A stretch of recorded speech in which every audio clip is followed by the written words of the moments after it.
we earnestly welcome Mr. Yogesh Kadam, Minister of State of two of the key ministries in Maharashtra government, as well as the Revenue Ministry. We'll start with the conversation.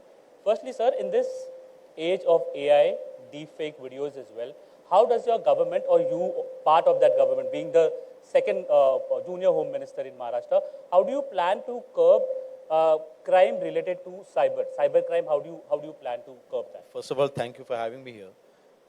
See, AI can be used in within a lot of aspects.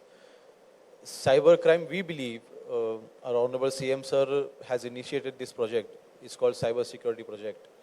So basically, we are seeing cyber crimes on the rise in last 4 years. If you see, there is almost 200 times hike in the cyber crimes. The reason being is it is easier to execute it. Even the there are few there are few people who are using a lot of new technologies. Even from sitting in a house, you can just make money like that. So I think to prevent it, first of all, you need to use the AI properly. And to prevent it, we needed a system which can be AI integrated. We needed a system which can understand the way those people are working who are trying to make money.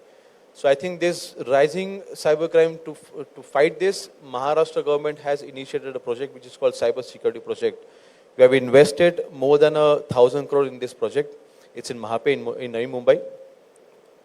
What we have done is we have 50 headquarters in Maharashtra. In each headquarter, we will have each dedicated cyber security police station, which will have a dedicated staff there, which will have AI integrated system there. We also have a helpline. It's called it is 1930. So if we receive a complaint within, say, if I'm being if I face any situation, and if I call within half an hour or at least 5-6 hours, within 1.5 minutes we can stop the money anywhere in India. So that is how fast the system is, and this system is one of the best systems. In fact, a lot of other countries are also looking at what we have done in Maharashtra. I think we have set a good example as a government of Maharashtra. We're looking at cyber crimes which are on the rise, and of course we are facing a lot of challenges. We have trained our staff. In fact, in next 5 years, we are planning to train almost 5,000 of our police department staff to handle this system. But yes, Maharashtra government has invested almost 1,000 crore in this project. Honorable CM Sir has initiated this project. While handling this, I would also like to mention Mumbai Police has created their own AI cloud. Mumbai Police project, cyber security project, is separate from the other state of Maharashtra. So I think for Mumbai, because Mumbai being a financial capital, there are a lot of financial frauds which are happening. And nowadays, if you see, it is very easier. Like Arunil can receive a call from Yogesh Kadam in Yogesh Kadam's voice and say that I'm in trouble, please send me money, and Arunil sends him money. And then 2 days later, we realize it was not Yogesh Kadam who was calling me. So people can hack into your phone by sending a simple link. So I think awareness is also important. So we are working on that as well. Of course, it is challenging, but I think even the government of India has worked pretty well on this. But yes, we have used AI cloud. We have used AI integration to stop and to prevent these kind of crimes, and we are doing pretty well. The recovery is also pretty good now. Earlier, we were if there's a fraud of 1,000 crore in a year, we were able to recover only 20 crore, 30 crores. But now that number is also rising. We're able to stop the money. We're able to recover the money. In fact, we also have few examples where we have recovered the money from the abroad countries. So I think, yes, Maharashtra government is doing pretty well job in this. There's a lot of things, there's a lot of room for improvement, yes. But the project which we have set up is one of the best projects in India. Well, Mr. Kadam, we'll hope that cybercrime numbers reduce not only in Maharashtra but pan India as well. Now, coming to one of the main topics that has been raging in Maharashtra, the language issue. Now, what we've been seeing is there are certain political workers, like we can name them as well, MNS workers, beating up people. Now, what is your government doing about it? Why no arrest? Why no crackdown? Why no punitive measures being imposed? No, we did make few arrests. We cannot say we did not take any action. hitting anyone will not be tolerated, first of all. See, there are a lot of politics going on. Now that the local corporation elections are, who are working for the Maharashtrians, for the betterment of the Maharashtrians, but I think center gave a simple guideline. What center said was, while promoting or while teaching these three languages, state will have the freedom to select which three languages you want to promote. The state will have the freedom to select which three languages you want to teach in the school. For us, of course, Marathi is important in Maharashtra. That is our culture. If Marathi is not there, Maharashtra's culture will be finished. We respect, we respect Marathi. We expect other people to respect Marathi, and I think they do.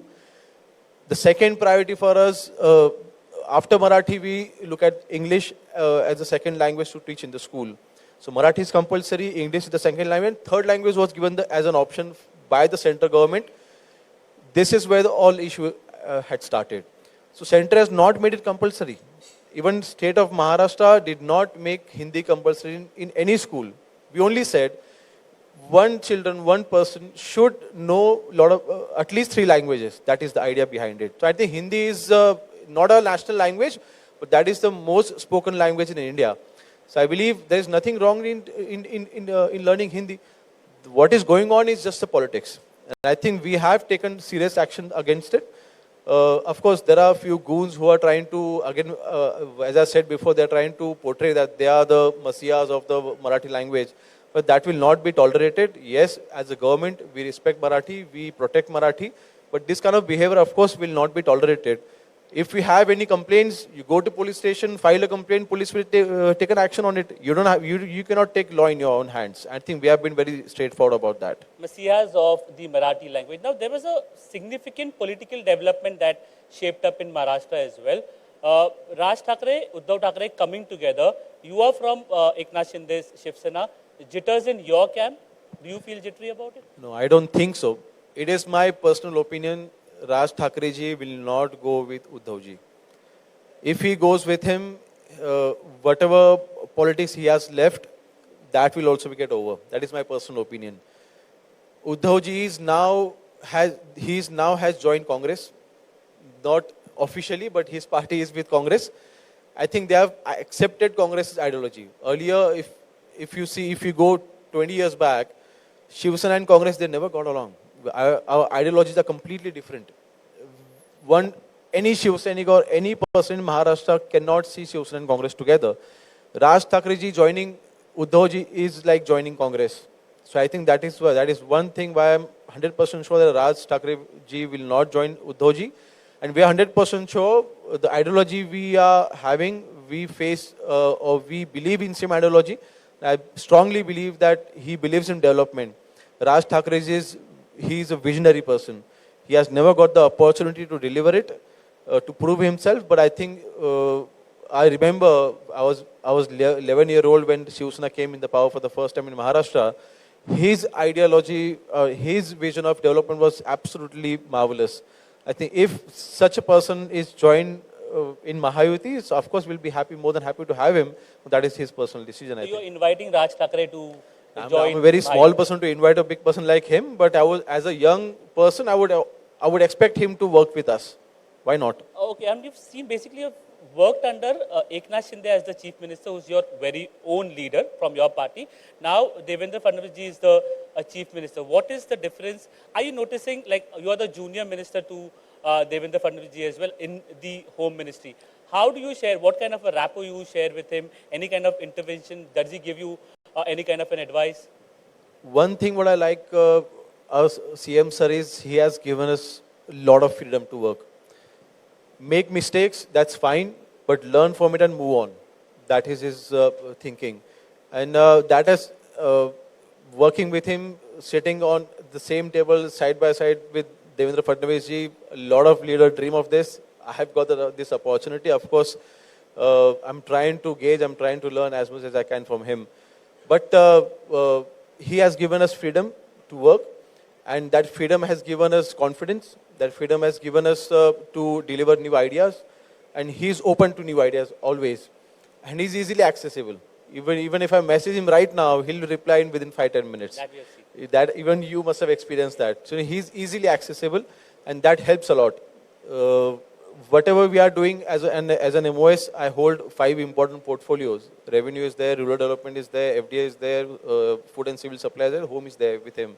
But I think to sit with him to understand, it is an opportunity for me to, a good opportunity for me to understand how he works the administration, how he works the government, how he plays the politics. I think that's a good learning curve for me. Mr. Kadam, like, we'll roll back to 2006, 189 innocent lives being lost in a train bomb blast. Now, recently there was a judgment by the Bombay High Court acquitting those accused. Yes, you might have got a partial relief from the Supreme Court. Basically, the order which was highly critical of the Maharashtra government as well as ATS, it has been stayed now. But when justice will be delivered to those 189 victims, their family members? Yeah, of course. As a government, we are pretty much, see, basically this happened in 2006. We came in power in 2014. All the system came in our hand in 2014. That's a good gap of 8 years, 9 years. So within that 8-9 years, whatever things had happened, whichever evidences were collected, whichever evidences were produced in the court, that is the base. Of course, we'll have to work on that again. You are blaming UPA regime for... I'm not blaming. See, no government would try and release those kind of people. No government would try and release, I would not tag as a terrorist, but then they were acquitted. So I think we will fight this in the Supreme Court, and I'm 100% sure the Supreme Court verdict will come from our side, from the government side, and the victim's family will definitely be dealt with justice. Mr. Kadam, your government, Maharashtra government, also aims to initiate a crackdown against online gaming platforms. Just brief a little more about it, please. So we are facing few issues here. There are a few companies who has come up with online rummy game. There are a few companies who have come up with online poker game. So what has happened? Our central government did ban all these games. Of course, we need to now work on the law. But then, meanwhile, Supreme Court and Honorable High Court came with a judgment. You cannot ban a game of skill. So now they categorized it by game of skill and game of risk. So Rummy is game of skill and Teen Patti is game of risk. So basically, if you know what you're doing, it's game of skill. So I think... so you're defending Rummy because one of the ministers from Maharashtra was caught. Basically, he was his mistake was playing Rummy in the assembly. He was playing in the house. He was playing in the house. That is absolutely inappropriate. But coming to your earlier question, yes, because in last 1 year, if you see the data, a lot of families have lost a lot of money. In fact, there was a family in Maharashtra. The whole family committed suicide because they lost money in the gaming. I think this is a serious issue. Honorable CM sir has recently, in this month only, I think the 2nd July this year, Honorable CM sir has sent an official letter to the Centre of Government that we need to ban these kind of games. We need to take quick actions because there's a not law and order situation, but a lot of families are losing valuable money. A lot of poor people are getting trapped in these games. So I think we need to alter the law or maybe take some strict action against it. So Maharashtra government is coordinating with Centre and making sure that these online games will be banned and trying to save our people from any further trouble maybe. Mr. Kadam, now I would like to ask you a question that is related personally to you. An allegation was leveled by Anil Parab from Uddhav Thackeray Shiv Sena saying that you are MOS Home Ministry's second in command basically in Maharashtra, and your family member owns a ladies bar. There was a raid also which happened on it. How do you respond to that? I'll tell you the chronology. Okay. The 27th night, May that is, I initiated a raid in Navi Mumbai. That was in the dance bar. 20th morning, I took a press conference and I directed all the police department, even before the press conference as well, that wherever such illegal activities are happening, go and stop those, make those raids and make sure our Maharashtra is dance bar free. The property which we are talking about, the license was not given while I was MOS. I just became an MOS. That license is almost 20-25 year old. firstly. The second point, we have given that property on lease. My mother has given that property on lease for almost more than 22 years now. We have not even stepped into the property. And by law, the person who has taken the property on rent, the person who is handling the business is responsible whatever illegal activities are happening there. Whatever activities are happening, the person who's running the business is responsible. And we have documents to prove that. So I think this is a personal attack. I think this is just, I would say it's an appreciation. Okay, you're doing well. That is where opposition parties are trying to pull you down. So I think I'm okay with that. It's politics. I'll face it. Your MOS in Revenue Ministry as well. Some of the key decisions, significant decisions that you have taken, your ministry has taken recently in Maharashtra? There are a lot of good decisions we have taken, but one I'll point out. I also hold a rural development department with me as an MOS. I would really thank on behalf of all the poor people from Maharashtra. Center government, Honorable Narendra Modi ji has approved 30 lakh free houses for Maharashtra, for the government of Maharashtra. This has happened for the first time in India. One state has been given 30 lakh houses. So for these houses, the revenue department has taken a decision. 50,000 worth of free sand will be given to them. So basically, to build the house, of course, you need to take the sand, you need to buy the sand. Earlier, they were spending at least 1.5 lakh rupees just to. So on behalf of government, we are giving them 1,50,000 rupees, and now additional 50,000 will be added in the form of the sand. I think that's a good decision for the poor people. The 30 lakh houses are going to be built for the poor people. I think that's a good benefit they are going to get. And for the ease of business, we have also introduced AI now to create our dashboards, and we are now also make sure that all our revenue record is now digital. That is one big change we are bringing in our department, because earlier you had to apply in the government offices, then wait for at least 1 or 2, 3 months for the record to come in your hand. But now I think if you just applied online, you will have the document on your hand within 1 or 2 days. So that is big change we are bringing in the revenue department. Mr. Kadam, as a second in command in Maharashtra Home Ministry, what are your plans to ensure women's safety? Yes, Mumbai is one of the safest cities according to the people of India, but what about the rest of Maharashtra, as well as what are you doing to ensure there are enough police personnel with respect to the number of citizens that live in Mumbai or the other metropolitan areas of Mumbai or other parts of Maharashtra as well? There are a lot of things we are doing. See, to control the crime, the most important thing is our CCTVs. You need to have good CCTV coverages. You need to have good CCTV systems in India, in Maharashtra. So I think to cover major cities, what we have done is, again, we have introduced AI in this. We are now installing, now we are also coming up with a new policy for CCTVs. Honorable CM Sir has initiated it. And while installing the CCTVs, now we have face recognition cameras. We have number plate recognition cameras. We have cameras which are AI integrated now. So I think to control any crime, CCTVs are most important. That's the most important factor. Also, our government in last 5 years, if you see the record in last say 40 years, we have done most recruitments in the police department in last 5 years compared to any government who has been in the power in last 40 years in Maharashtra. So I think recruitment was needed. Of course, to control the crime against women, we have also taken a lot of initiatives on the level of the police stations. We have dedicated teams just for the women's safety.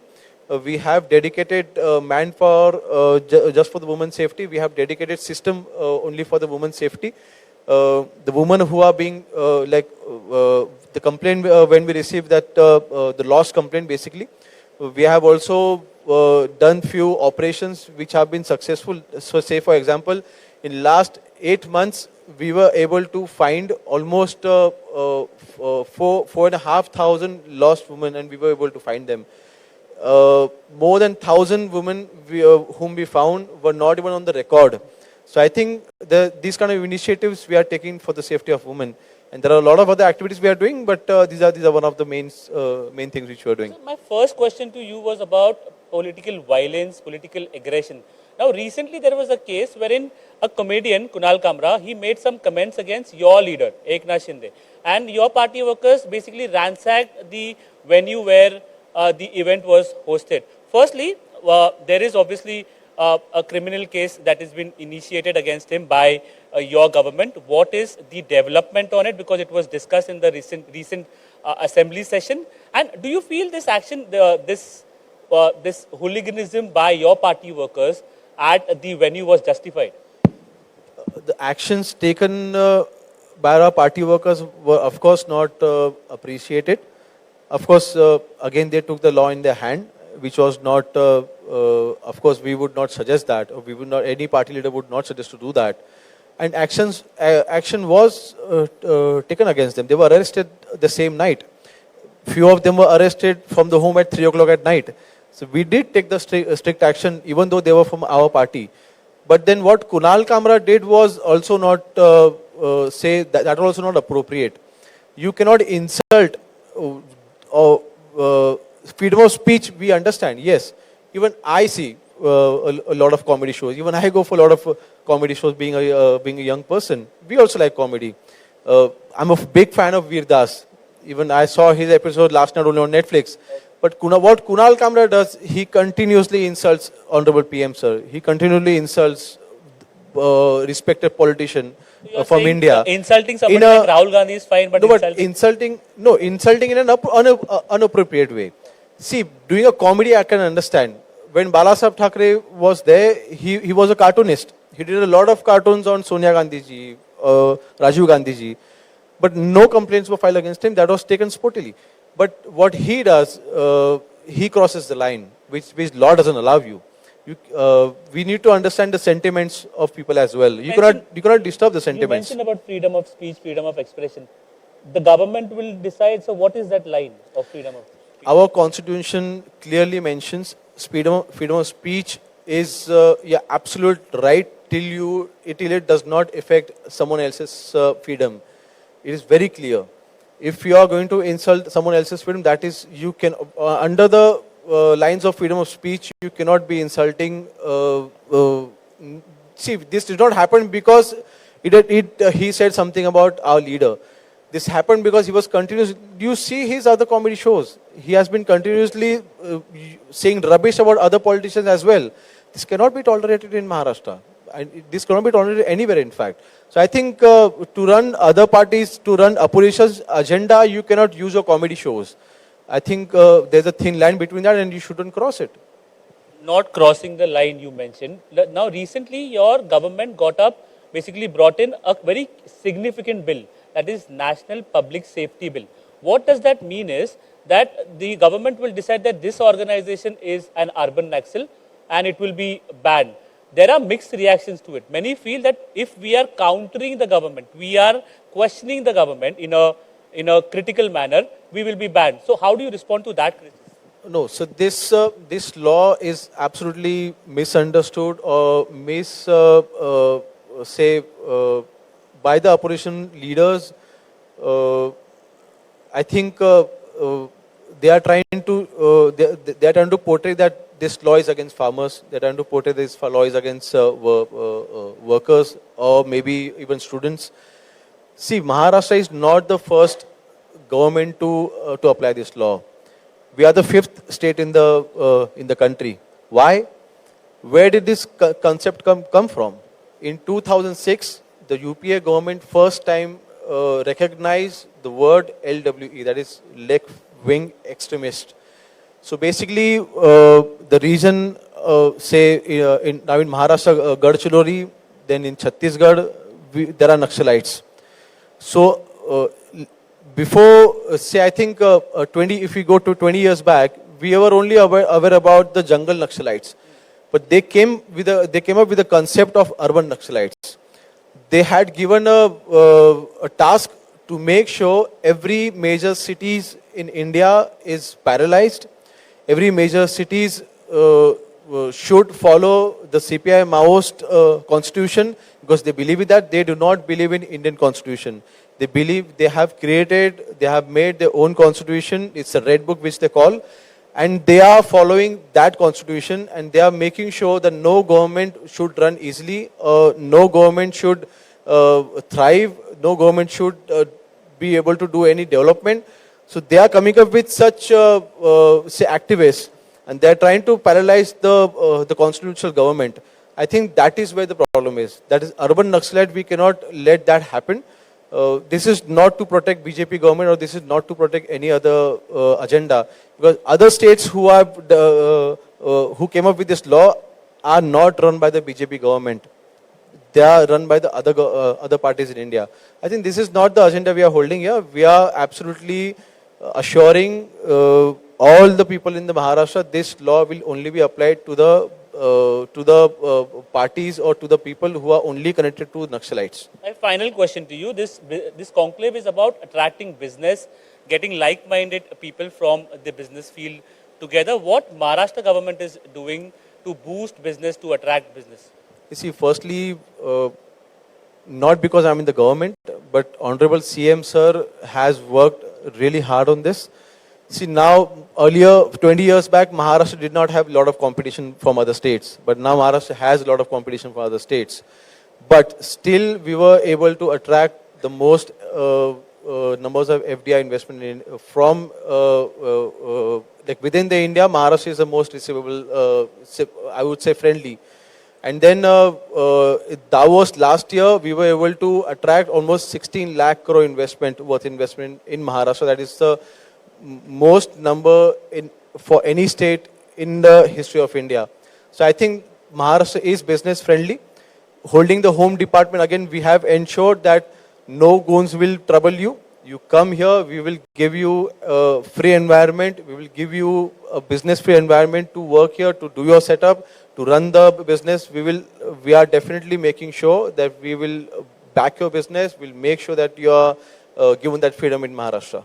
Mr. Kadam, thank you very much for gracing this event as well as speaking to us so candidly. Thank you. Thank you. It was my pleasure. Thank you. Okay. Thank you, Arunil, and thank you to the Honorable Minister. If we could have Pooja Sethi back on stage, please.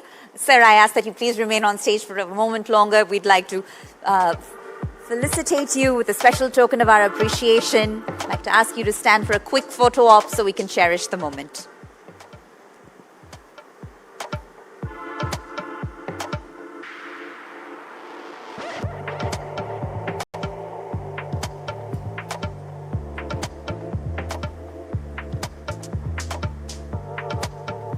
A round of applause for the Honourable Minister here. Thank you, sir, for gracing the occasion and serving as our guest of honour this afternoon at the ETnow.in Business Conclave and Awards, West Edition.